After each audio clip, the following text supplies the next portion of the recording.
দেশের ২৩তম রাষ্ট্রপতি নির্বাচিত হয়েছেন বিএনপির প্রার্থী মির্জা ফখরুল ইসলাম আলমগীর।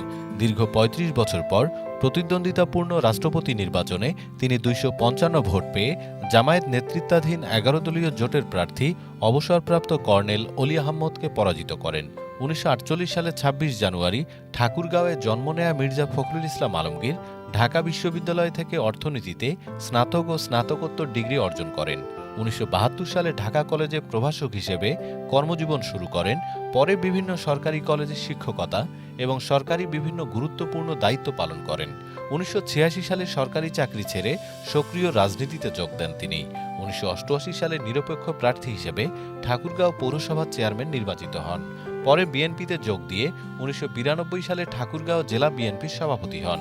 ২০০১ সালে ঠাকুরগাঁও ১ আসন থেকে সংসদ সদস্য নির্বাচিত হয়ে কৃষি এবং বেসামরিক বিমান পরিবহন ও পর্যটন মন্ত্রণালয়ের প্রতিমন্ত্রীর দায়িত্ব পালন করেন। ২০০৯ সালে বিএনপি সিনিয়র যুগ্ম মহাসচিব, ২০১১ সালে ভারপ্রাপ্ত মহাসচিব এবং ২০১৬ সালে মহাসচিব হন। দীর্ঘ রাজনৈতিক পথ পেরিয়ে এবার রাষ্ট্রপতি হিসেবে বঙ্গভবনের দায়িত্ব নিতে যাচ্ছেন তিনি।